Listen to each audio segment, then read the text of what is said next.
صلاة الذي في كل سهر وفي سفر هماني هلا ماهن ما الأبس والسفر صلاة الذي في كل سهر وفي سفر. C'est un plan quand même de redressement, mais un plan surtout de sauvetage du pays. Parce que réew mi dafa am foo xam ne nii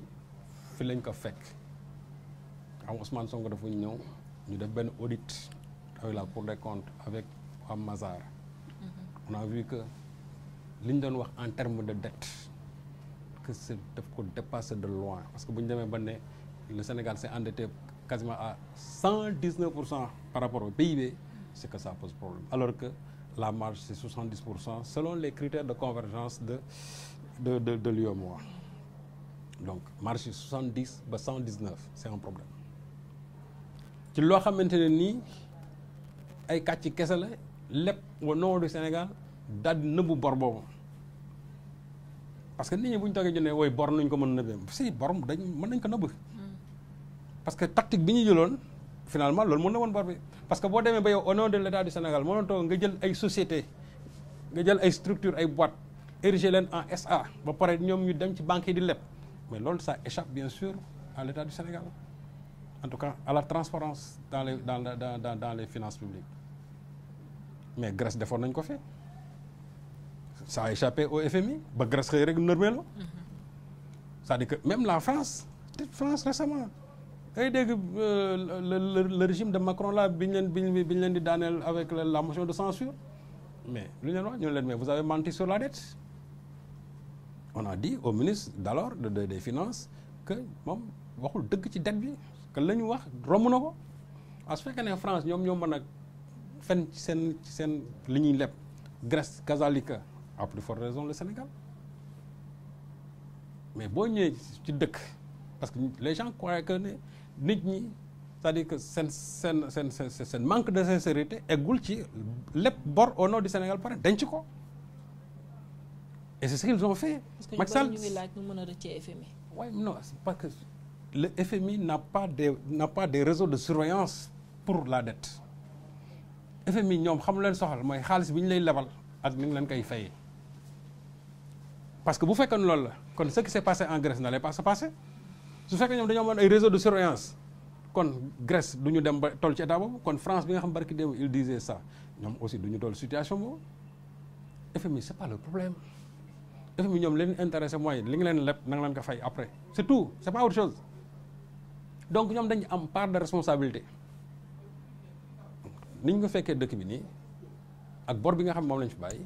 c'est-à-dire que aujourd'hui dafay bouleverser même plan de développement bi nga xam yëpp moom Diomaye ñoom lañ tegoon parce que boo ñëwee nga ne man lii laa prévoir nga ñëw ñu ne la bor bi nga fi bàyyi moo nii la toll te bor boobu tant que fayuloo ko quasiment mënatoo am benn fonds venant du FMI. Il faut nga chercher des solutions moo tax Ousmane Sonko daal di teg ce qu'on appelle le plan de redressement c'est-à-dire na lañ ne ba mën a suqali réew mi compter d'abord ñun ci suñu bopp compter suñu bopp bala ñuy dem ne tubaab bi lebaleen na parce que plan bi dëggoo ci dara ci financement bi ñu ne dañuy dem ne FMI lebal ñu banque mondiale wala déedéet ñun suñu bopp ci li ñu yàlla may nan la ñuy def ba mën ci am les 5000 nangam milliards yooyu waaw pour mën ko dugal ci réew mi suqali réew mi plan boobu moom la Ousmane Sonko teg parce que boo ñëwee fekk ay jafe-jafe da ngay am plan loolu moo tax mu ne plan de redressement et day ñëw fekk si li ma doon léegi c'est-à-dire la planification parce que plan bi dafa am durée ci durée sangam war nañoo am lii teg plan boobu il l'a fait mën na am ay imperfections mën na am ay insuffisances mais au moins teg na plan bu war ko doxal léegi on va voir il faut aussi que nit ñi ñaanal leen ñu réussir loolu parce que c'est le pays c'est l'avenir du pays qui est en jeu. C'est vrai que de l'autre côté bon de l'opposition il y a des gens ñoom ils prient guddeeg bëccëg pour que ñoom gars yi duñu arriver. Eux-mêmes ils disent que balaa ñuy wax ñu serrer la ceinture il faut qu'au moins nos autorités aussi ñu serrer la ceinture. mais c'est-à-dire nos autorités serrent la ceinture ñooñu di ko wax tey. xam nga ñooñu aussi j'aurais bien aimé ñoom aussi que ñu commencé di wane loolu parce que serrer la ceinture mooy yow li nga am nga wàññi ci. pourtant am na ñoo xam ne ils sont à l'Assemblée nationale et députés lañu ils touchent plus de 1 million et quelques. J'aurais bien compris wala j'aurais bien aimé quelqu'un comme Thierno Alassane Sall. mu ne man assemblée je perçois plus de 1 million nangam léegi sama salaire yóbbu leen ko ba 500 000 je serre ma ceinture su boobaa discours bu mu wax dina mën a dugg ci yeneen parce que dina ne man takk naa sama biir wàññi naa au moins sama salaire la moitié yéen faites de même donc je crois que sous cet angle-là les gens ils n'ont pas de leçons à recevoir et les choses ne s'arrêtent pas là. Ce qui est sûr et certain mooy il y a des décisions qui vont venir après et qui vont concerner bien sûr le train de vie de l'État et surtout le regroupement de beaucoup de structures de l'État yenn direction yenn agences yi déjà am nañ ci benn esquisse buñ ci def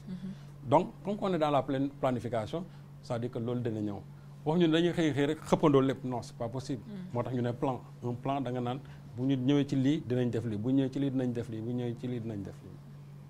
donc Sonko a dressé son plan maintenant il faut le voir à l'œuvre est-ce que c'est réalisable est-ce que c'est réaliste bon le temps va nous le dire mais beaucoup d'économistes se sont prononcés pour dire que lii c'est réaliste et c'est réalisable et c'est pas Sonko lui-même qui l'a fait il est entouré d'experts en la matière yoo xamante ni am na lu ñu ko ci wax jàpp na ne lii lu xel mën a nangu la mais que les gens ne pensent pas que Sonko moo tëdd ci bureau bind plan xëy rek présenté ko non ça ne se passe pas comme ça Sonko il y a des experts autour de lui donc ce qui est sûr et certain c'est un travail d'expert qui a été fait comme c'est un travail d'expert maintenant attendons de voir avec le temps qu'on nous a donné les résultats c'est tout loolu mooy indi plan de redressement bi sinon on n'aurait même pas besoin de ça léegi nag il faut ñu soqali réew mi wan FMI aussi ne leen nous n'avons pas besoin de vos financements parce que les gens pensent li ñuy wax yëpp nii FMI seen xaalis bi ñu waroon lebal ba pare téye ko et c'est 1 milliard 800 millions je crois de moins de 2 milliards de dollars c'est tout simplement ça alors que moi je sais que en termes de ressources endogènes le Sénégal peut avoir beaucoup plus que ça c'est comme si il faut que les gens la gëm seen bopp on a l'impression que mais mës nga dégg ñu ne am na pays bu FMI développé mosu am comme le site ñu ne pays bii FMI ñoo ko abal xaalis ba mu développé déedéet FMI moom fu mu la lebalee xaalis mooy mi ngi lay rey FMI seen problème new l'appauvrissement des populations là c'est pas le problème d'ailleurs c'est ce qui a amené le plan d'ajustement structurel d'Abdou Diouf où on a assaini les finances publiques mais on a appauvri les populations loolu moo war a Abdoulaye Wade ba muy ñëw mu ne fekk naa fi xaalis bu bëri parce que les finances publiques étaient assainies Abdou Diouf a assaini les finances publiques mais malheureusement les populations ont trinqué parce que les populations étaient appauvries il y a eu des départs volontaires il y a eu des déflations la dévaluation tout ça les gens étaient devenus pauvres mais les finances publiques étaient devenues vertes Abdoulaye Wade bi mu ñëwee moom moo bénéficié loolu et malheureusement génération bi nga xam ñoom 80 la ñu judd ba 2000 ñoom qui ont traversé tout ce désert bi ñëwee ñoom ñoo voté jëlee fi Abdou Diouf parce que ñoom dañoo judd ci ay jafe-jafe ba ni Abdoulaye Wade di jëlee nguur gi donc ñoom loolu nag noonu lañ mënoon réagir mais Abdou Diouf moom li FMI bëggoon def na ko finalement et là c'est ni les finances publiques mais malheureusement il y avait pas une politique à côté pour essayer au moins de mettre les pauvres, en tout cas faire de sorte que la majorité de la population soit dans des conditions assez acceptables. Pour faire bénéficier les populations. loolu moo waral loolu. Maintenant le plan de Sonko c'est pas un plan d'ajustement. parce que ñu bëri dañ ko doon wax ajustement non Sonko n'a pas ajusté parce que ajustement mooy dinañ dàq fii wàññi fii wàññi non dañuy xool ay niches fiscales yu ñu war a mën a am. comment élargir l'assiette fiscale comment faire de sorte qu'il y ait moins de corruption comment faire de sorte que ñun suñu ressources endogènes yi ñu maximiser ko. et c'est ñu optimaliser ko et c'est ça qui nous permet d'aller vraiment vers cette autonomisation vers cette souveraineté y a pas autre chose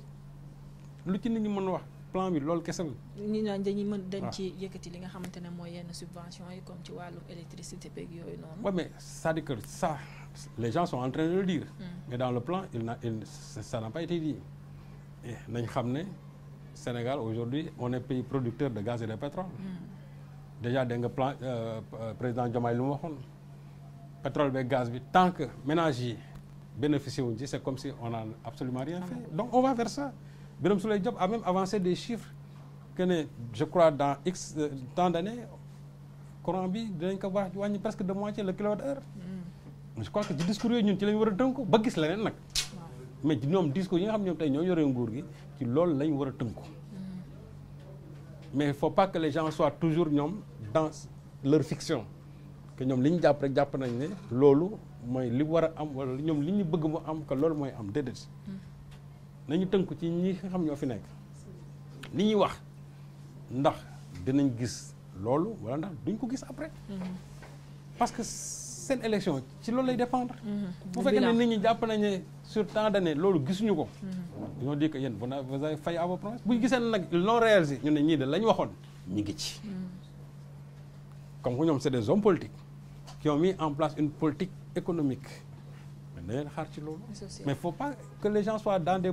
prophéties souvent qui sont vraiment des prophéties bon en tout cas dramatiques. non pour man une opposition ne doit pas se comporter ainsi. Voilà. salaatu llazi fi kulli sahrin wa fi safar hamaani ala maahin maal absa wa safar salaatu llazi fi kulli sahrin wa fi safar